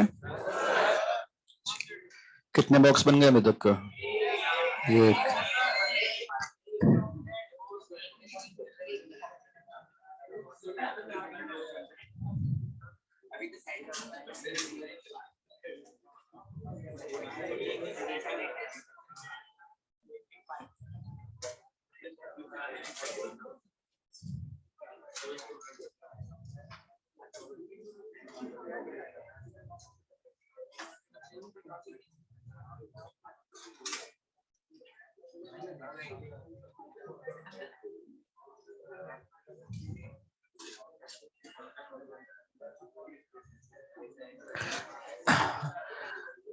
बना लिया, नोट कर लिया?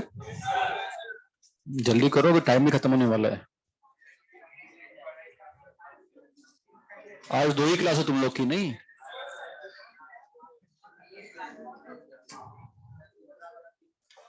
दूसरा वाला 3 के बराबर है, फिर इसी क्लास। ठीक है, अच्छा है, पढ़ रहे हो, है ना। कोई लिख रहा है अभी भी? जल्दी करो, बस एक आधा मिनट दे रहा हूँ। देखना, इसमें मैं थोड़ा फिर से एक्सप्लेन कर देता हूँ। हमने क्या किया, रिवर्सिबल में sand particle one after another, है ना, धीरे धीरे हटा के हमने गैस को एक्सपैंड किया, और ये इन्फिनाइट टाइम में होने वाला प्रोसेस है। हाइपोथेटिकल है, इन्फिनाइट स्टेप्स लगते हैं। और दूसरी तरफ हमने क्या किया, एक प्रैक्टिकली काम किया। 9 एटीएम का ब्लॉक, 2 ब्लॉक रखे थे, 9 एटीएम का ब्लॉक लिफ्ट किया, और लिफ्ट करते ही एक्सपेंशन हुआ और गैस एक्सपैंड हुई 10 से 1 एटीएम तक जाके, ठीक है। और ये आपका प्रैक्टिकल प्रोसेस है, लिमिटेड टाइम लिमिटेड स्टेप्स में होने वाला प्रोसेस है, ठीक। अच्छा, तो हम इसके पॉइंट्स लिखेंगे। तो पहले ये 3-4 पॉइंट ही लिख लेते हैं इनके नीचे, वन आफ्टर अनदर, फिर कुछ नए पॉइंट्स डिस्कस करेंगे।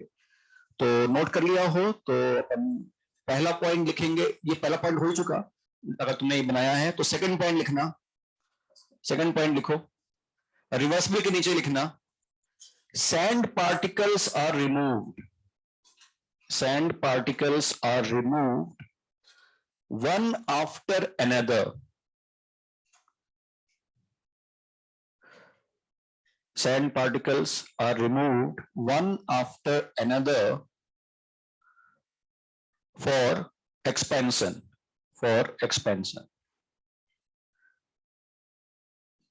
दूसरी तरफ लिखना irreversible में block exerting 9 atm pressure, block exerting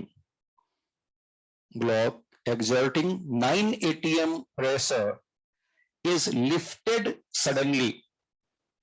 Block exerting 9 atm pressure is lifted suddenly for expansion.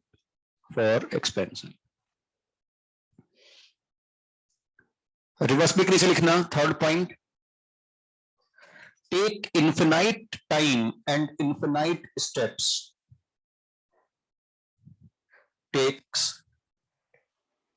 Take infinite time and infinite steps to complete the process. Take infinite time and infinite steps to complete the process.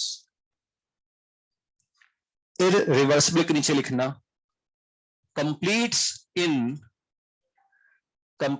in finite time. Completes in मतलब ऐसा लिखना, in अलग finite अलग है ना. completes in finite time है ना, तो अलग अलग लिखना. completes in finite time. Third point, हाँ फोर्थ पॉइंट, रिवर्सिबल के नीचे हाइपोथेटिकल प्रोसेस. रिवर्सिबल के नीचे लिखो हाइपोथेटिकल प्रोसेस और इररिवर्सिबल के नीचे practical process. Fourth point, reversible के नीचे हाइपोथेटिकल और इररिवर्सिबल के नीचे प्रैक्टिकल प्रोसेस. अब बच्चों कुछ नए पॉइंट्स आ रहे हैं, एक बार उसको डिस्कस कर लेते हैं, फिर लिखवा दूंगा वन बाय वन. देखो इसमें ध्यान रखेंगे, रिवर्सिबल में एक सैंड पार्टिकल हटाने से क्या अंदर और बाहर के प्रेशर में कोई बहुत बार चेंज हो जाएगा क्या? नहीं. फिर हम रुक भी रहे हैं, हम स्टेबलाइज होने का टाइम भी दे रहे हैं. सैंड पार्टिकल जब दूसरा हटाएंगे तो फिर से अंदर और बाहर के प्रेशर में कोई बहुत बार चेंज नहीं होने वाला. तो हम हमेशा through out process P external और पी इंटरनल सेम ले सकते हैं. बाहर का प्रेशर और अंदर का प्रेशर न्यूमेरिकल में सेम लिया जाता है. इररिवर्सिबल में अच्छा एक पॉइंट देखना, इररिवर्सिबल में एक्सपेंशन ध्यान से देखना. जब तुमने लिफ्ट किया इस स्टेप में एक्सपेंशन नहीं है.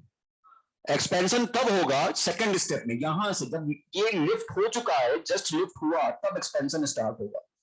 तो जब एक्सपेंशन होगा तो अंदर और बाहर, तो स्टार्टिंग में प्रेशर सेम है, अंदर बाहर का प्रेशर सेम है, ठीक. लेकिन जैसे इसको लिफ्ट किया तो क्या अंदर और बाहर का प्रेशर सेम है क्या? नहीं.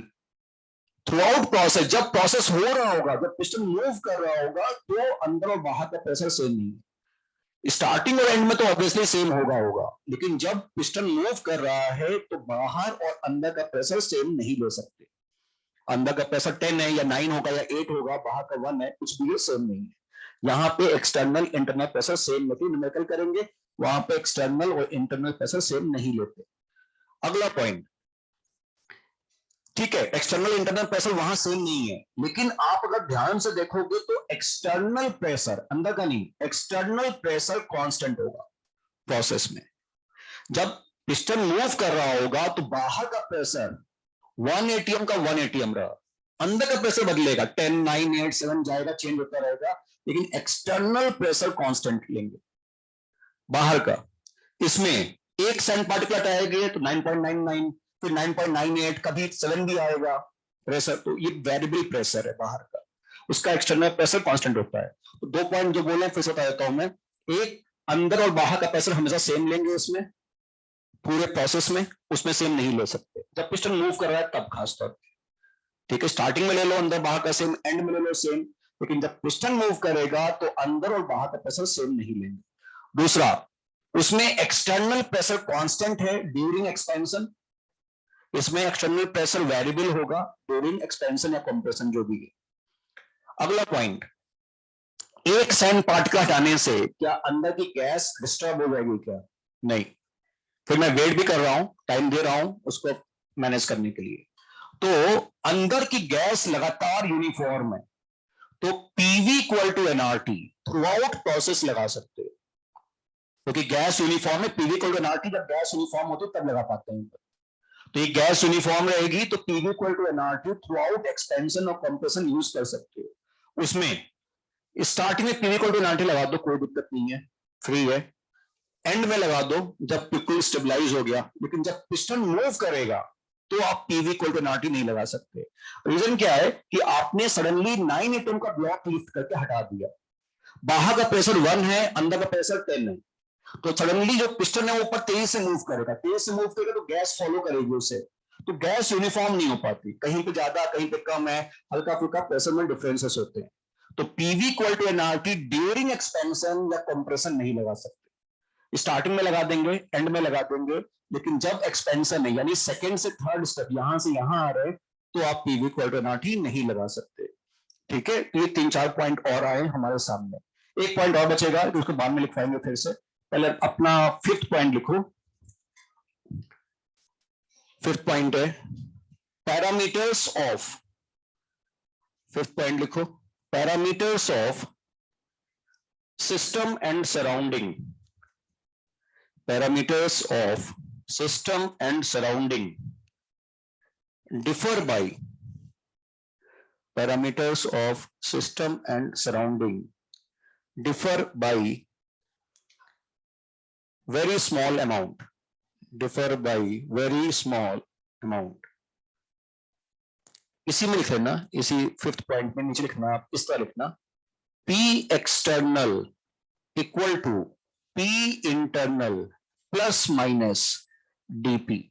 स्मॉल चेंज इन प्रेशर होता है, अगर सैंड पार्टिकल हटाया तो थोड़ा सा कम होगा, अगर सैंड पार्टिकल रखोगे कंप्रेशन करोगे थोड़ा सा ज्यादा हो जाएगा, यानी कि P external approximately equal to P internal ले सकते हैं।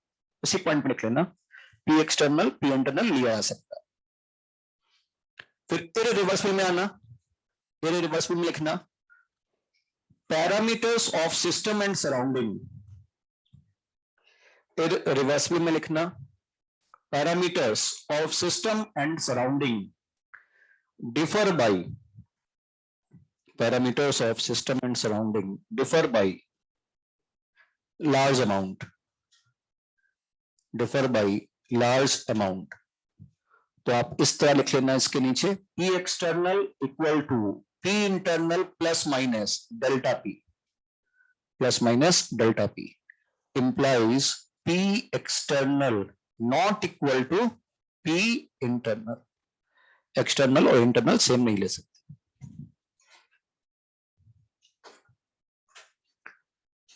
Sixth point,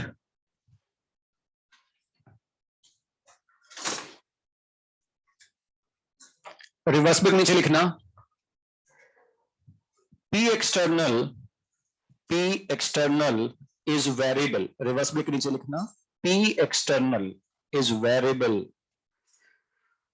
during process, P external is variable during process। फिर रिवर्स में नीचे लिखना P external is constant when piston is moving, P external is constant when piston is moving, P external is constant when piston is moving। ठीक है, external pressure same लेते हैं। अगला point reverse में के नीचे PV equal to nRT, reverse में के नीचे PV equal to nRT can be applied throughout process,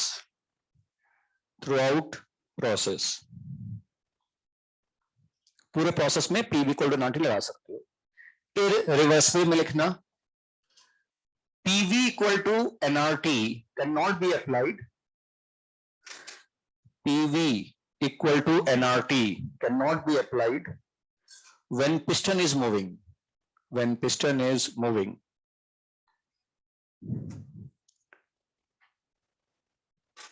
उसी में लिखना, रिवर्स में लिखना उसी पॉइंट में, however it can be applied at initial and final state. However, it can be applied at initial and final state. At initial and final state. तो सारे point खास तौर पे अभी 3 लिखा है, बहुत इंपॉर्टेंट है। ये भी है कि भाई एक्सटर्नल प्रेशर कांस्टेंट लेते हो, इसमें एक्सटर्नल प्रेशर वेरिएबल है, पी एक्सटर्नल इंटरनल सेम ले सकते हैं, इसमें नहीं ले सकते, P equal to nRT throughout लगा सकते हैं, इसमें नहीं लगा सकते, ठीक है, स्टार्टिंग और एंड में लगा सकते हैं। आखिरी पॉइंट जो हमें भी और डिस्कस करना है इसमें रिवर्सिबल में और इरिवर्सिबल। देखो आपकी मर्जी हुई, आपने सालों साल मेहनत करके 10 से 180 हम तक पहुंचे, आपको लगा नहीं पहले ही ठीक थे, है ना, तो जिस तरह से आप पहुंचे हो उसी तरह से एक सन पार्टिकल रखो, फिर 2 मिनट वेट कर लो, फिर एक पार्टिकल रखो, 2 मिनट वेट करो, ऐसे करते करते धीरे धीरे धीरे धीरे यहां तक वापस आ सकते हो। और जब तुम आओगे, जब तुम वापस लौट के आओगे तो जैसा था ठीक सब कुछ वैसा ही मिलेगा तुम्हें, है ना, कुछ भी चेंजेस सिस्टम और सराउंडिंग में नहीं हुए होंगे। तुम लोग चेंज हो चुके होगे तब तक का ये बात तो सही कह रहे हो कि वो ठीक है, लेकिन मतलब एक बात बता रहा हूं मैं कि जब तुम लौटोगे, है ना, मान लो लौटे तुम वहां से वहां पे, तो सब कुछ पहले ऐसा नजर आएगा तुम्हारे अलावा, ठीक है तो ये रहता है इसमें। उसमें क्या है कि जब तुम लौटोगे, अच्छा तुम्हारी जैसे मर्जी हुई वहां पहुंचने पे कि नहीं हम तो पहले ठीक थे, तो आप क्या करोगे, सबसे पहले 9 एटीएम का ब्लॉक उसके ऊपर रख दोगे और वो नीचे की तरफ शिफ्ट करके यहां पहुंच जाएगा, ठीक है। तुम जब लौट के पहुंचोगे अपने ओरिजिनल स्टेट पे तो बहुत कुछ चीजें बदल चुकी होंगी, मैं समझाता हूं। सिस्टम वही वैसे का वैसे ही रहेगा, लेकिन सराउंडिंग में बहुत सारी चीजें बदल चुकी होंगी लौटते वक्त। एक्चुअल में पाथ फंक्शन मैं बताता हूँ, वापस बताता हूँ आपको। जब आप लौटोगे यहां जाने के बाद वापस लौटोगे, तो जिस पाथ से आप गए थे उसी पाथ से स्टेप बाय स्टेप लौट सकते हो रिवर्सिबल में। आप यहां से यहां पहुंचे, एक सन पार्टिकल रख के जब वापस लौटोगे तो जिस पाथ से आप गए थे ना उसी पाथ से लौट आओगे। उसमें जब आप 9 एटम का ब्लॉक रखोगे तो जिस पाथ से तुम गए थे पाथ आपका बदल जाएगा लौटते वक्त, और पाथ बदलेगा तो पाथ फंक्शंस जो होते हैं, वर्क और हीट और कुछ टर्म्स होते हैं वो बदल जाते हैं लौटते वक्त। बहुत चीजें सेम रहेंगी लेकिन बहुत चीजें बदलेंगी, इसमें कुछ नहीं बदलेगा, है ना। हो सकता है पढ़ना समझ में आए, अभी मैं ग्राफिकली समझा देता हूं आपको। पहले पॉइंट लिख लो, 7 या 8 नंबर जो भी है, 8 नंबर, 8 नंबर रिवर्सिबल में लिखना, on reversing the direction of driving force, reversible में लिखना on reversing the direction of driving force, path taken by process, on reversing the direction of driving force, comma, path taken by process remains unchanged, path taken by process remains unchanged। irreversible में लिखना, on reversing the direction of driving force, on reversing the direction of driving force, path taken by process, on reversing the direction of driving force, path taken by process changes, path taken by process changes। किसमें, irreversible में। ये point थोड़ा clarity लाने के लिए graphically मैं समझा देता हूं, है ना, थोड़ा आपको उससे आइडिया लगेगा क्या मैं कहना चाह रहा हूं। लास्ट पॉइंट थोड़ा कंफ्यूजन क्रिएट करता है, देखना ध्यान से, एक मिनट देखना। यहां पर एक आइसोथर्मल एक्सपेंशन कंप्रेशन का थोड़ा यूज समझा रहा हूं मैं। तो आइसोथर्मल प्रोसेस तो जल्दी समझ में आ जाएगा, ग्राफ आसानी से बन जाएगा, इसलिए आइसोथर्मल एक्सपेंशन और कंप्रेशन को समझा रहा हूं। देखो हम ग्राफ बना रहे हैं P एक्सटर्नल और V में, बाहर का प्रेशर और V में, ठीक। अच्छा क्या किया था मैंने, मान लेते हैं स्टार्टिंग में इतना प्रेशर था, P एक्सटर्नल 10 एटीएम था, इसको लिख लेता हूं मैं 10 एटीएम है, यहां पर ये वॉल्यूम है, मान लेते हैं यहां पर थे हम ओरिजिनली, ठीक है, ये प्रेशर पे ये वॉल्यूम था, ठीक। हमने क्या किया, एक सैंड पार्टिकल हटाया, प्रेशर थोड़ा सा कम हुआ, वॉल्यूम थोड़ा सा बढ़ा, बहुत थोड़ा सा स्टेप है, फिर हमने एक सन पार्ट को और हटाया, प्रेशर थोड़ा सा कम, वॉल्यूम बढ़ा, प्रेशर घटा, वॉल्यूम बढ़ा। ये भी बहुत बड़े बड़े स्टेप दिख रहे हैं, इससे भी कम होंगे, लेकिन ठीक है, इससे छोटा मैं क्या बनाऊंगा इसमें, प्रेशर घटा, वॉल्यूम बढ़ा, ऐसे और छोटे स्टेप्स हैं ये। ठीक, तो ये होता क्या है कि मैं सारे इन डॉट्स को मिलाऊं तो कुछ हद तक ये जो कर्व है ये रेक्टेंगुलर हाइपरबोला टाइप का आता है। प्रेशर धीरे धीरे घट रहा है, वॉल्यूम धीरे धीरे बढ़ रहा है। 10 एटीएम से कहां तक पहुंचना था हम लोगों को, 1 एटीएम तक। ठीक है, हम यहां से स्टार्ट किए और यहां पे एंड किए, ये मेरा एरो का डायरेक्शन है, ये 1 नंबर, ये 2 नंबर। एक मिनट देखना, फिर नोट करना, आप ध्यान से देखना, 1 से 2 ये क्या हुआ, एक्सपेंशन। ठीक, इसको मैं एक तरीके से और बना सकता हूं ग्राफ। होता क्या, ये आइसोथर्मल है ना। अच्छा, पी एक्सटर्नल को मैं यहां पर क्या ले सकता हूं, पी इंटरनल, और अंदर गैस है, तो P equal to nRT by V, nRT by V. अब होता क्या है कि टेम्परेचर बदल नहीं रहे हो, आर बदलेगा नहीं, जब गैस एक्सपैंड होगी तो क्या अंदर के मोल बदल जाएंगे क्या, नहीं, तो एन भी नहीं बदल रहा, आर भी नहीं बदल रहा, टी भी नहीं बदल रहा, यानी P equal to K by V, Y equal to K by X, rectangular hyperbola graph बनेगा। ठीक है, तो ऐसे ग्राफ बनता है इसमें। ठीक, अच्छा, अब आपकी मर्जी हुई कि नहीं हम तो वापस जाना है, तो क्या करोगे, यहां पहुंच गए, अब क्या करोगे, एक ब्लॉक रखोगे, एक पार्टिकल रखोगे, तो कैसे ग्राफ बनेगा, पार्टिकल रखा, वॉल्यूम कम, पार्टिकल रखा, वॉल्यूम कम, इस तरह से करते करते आप उसी पाथ से वापस लौट जाओगे। ठीक है ना, जिस पाथ से आए उसी पाथ से लौट जाओगे, इससे भी दे सकते हो आप। इसमें क्या होगा, इसमें भी हम आइसोथर्मल काम करवा रहे हैं, एक्सपेंशन कंप्रेशन, लेकिन मैं पी एक्सटर्नल को पी इंटरनल थोड़ा ना ले सकता यहां पे ना, बाहर वाले से तो सेम ही लूंगा। अब हमने स्टार्ट कहां से किया, 10 एटीएम से, हम यहां पर थे 10 एटीएम। ठीक, पहला स्टेप क्या हुआ होगा, प्रेशर घटा कि वॉल्यूम पहले बढ़ गया, पहले प्रेशर बाहर घटा, 10 से 1 हुआ, फिर एक्सपेंशन हुआ ना, तो पहले प्रेशर घटा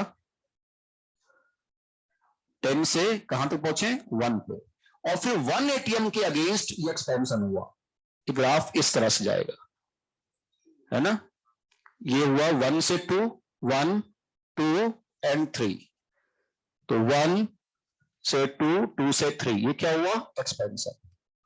अच्छा, इसमें देख लेते हैं, इसमें 2 से 1, ठीक यही बात हो गया ना कंप्रेशन का, 2 से 1 क्या हुआ, कंप्रेशन। अब इसमें वापस सोचो, आपकी मर्जी नहीं वापस जाना है, तो क्या मैं इसी तरह से वॉल्यूम घटा के प्रेशर बढ़ा सकता हूं क्या, क्या होगा, पहले पहले प्रेशर बढ़ेगा, ब्लॉक रखोगे, एक्चुअल प्रेशर बढ़ेगा, यानी 1 से 10, और फिर वॉल्यूम घटेगा, तो पाथ बदल जाता है फिर लौटते वक्त। तो यहां पे क्या होता है कि पहले तो ये प्रेशर बढ़ता है और फिर ये वॉल्यूम घटता है, तो ये पाथ पूरी तरह से बदल जाता है, और पाथ बदलेगा तो बहुत सारी चीजें बदल चुकी होंगी, work and heat and some path function extra. 3 से 4, 4 से 1, ये कॉम्प्रेशन है। ठीक है, आप चाहो तो डायग्राम बना सकते हो, रिवर्सिबल के नीचे रिवर्सिबल, इरिवर्सिबल के नीचे irreversible.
P external, P internal लिखा है,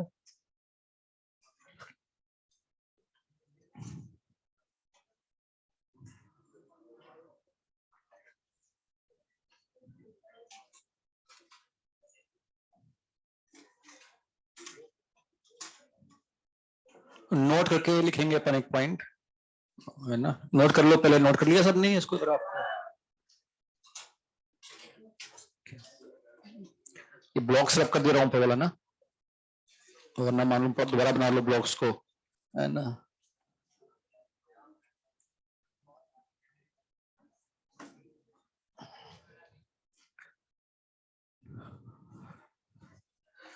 देखो मैं ये पॉइंट लिखवाने वाला हूं, नोट करके, कॉमन पॉइंट होगा दोनों में कि होता क्या है, अगर तुम्हें न्यूमेरिकल में फ्यूचर क्लासेस में कोई ग्राफ गिवन हो, है ना, पीवी ग्राफ है, तो ऐसे खाली ऐसे प्रेशर वॉल्यूम या वीटी ग्राफ गिवन है, पीवी या वीटी, है ना, कोई ऐसा ग्राफ गिवन होगा, तो हम उसे रिवर्सिबल ग्राफ मानते हैं, रिवर्सिबल प्रोसेस मानते हैं, जब तक ना कहा जाए कुछ और।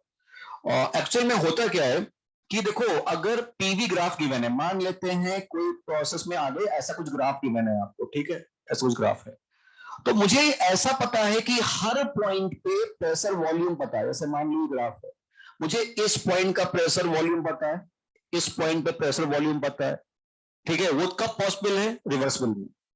इरिवर्सिबल में क्या होता है, खाली मुझे इनिशियल का पॉइंट पता होता है और लास्ट पॉइंट पता होता है, उसे ग्राफ नहीं बन पाता। ये तो मैंने पी एक्सटर्नल बनाया हुआ है, अब तो पॉसिबल है, लेकिन पी इंटरनल गैस का प्रेशर होकर आप पीवी को ऑटोमेटिक लगा ही नहीं सकते। अगर ग्राफ बना दिया, इसका मतलब हर पॉइंट का आपको प्रेशर वॉल्यूम पता है, तो आप वो ग्राफ नहीं माना जाता है। तो अगर ग्राफ गिवन है तो हम उसे रिवर्सिबल मान के क्वेश्चन सॉल्व करते हैं। तो नोट करके लिखो, फॉर रिवर्सिबल प्रोसेस, नोट करके लिख लो, for reversible process, common point है, हाँ, अलग से खत्म हो गया रिवर्सिबल का डिफरेंसेस। क्या बताया था मैंने, for reversible process graph can be plotted, graph can be plotted, graph can be plotted, whereas for irreversible process, for irreversible process, as only initial and final coordinates are known, for irreversible process, as only initial and final coordinates are known, comma,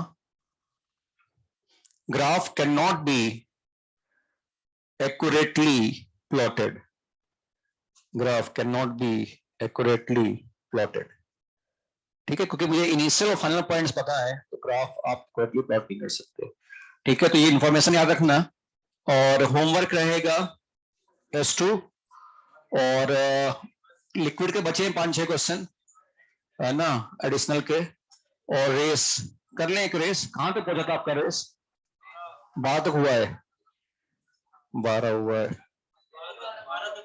12 तक कर लिया अपन ने, तो कर लो race number, क्या कर लें, 13 number race, और S2 ज्यादा हो जाएगा क्या,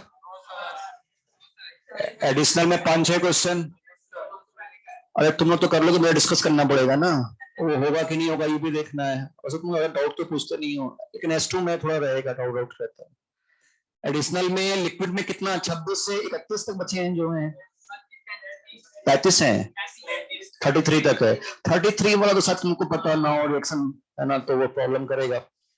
अच्छा, हाँ, टेस्ट का तुम लोग के कैसा रहा, मतलब पूछना भूल गया मैं, टेस्ट हुआ था ना, और तो लास्ट वीक हुआ था ना, मैं दूसरी बात होता है, फिर भी कितने लोगों का अपने से 60% एंड अबव, किसी के कितने के होते हैं 60% एंड अबव, किसमें मतलब ये overall overall overall overall, okay okay okay, 80% and above कोई है क्या, नहीं फिर भी कोई क्या 70% एंड अबव, ओके, अच्छा चलो, और 40 to 60% में तो अपन ने हाथ रेज करवाए थे, 25 and 40%, ठीक है, ठीक है, कोई नहीं, है ना, जो भी है सब अच्छा ही है, ठीक है, मेहनत करो, बहुत से चेक कर रहा था, और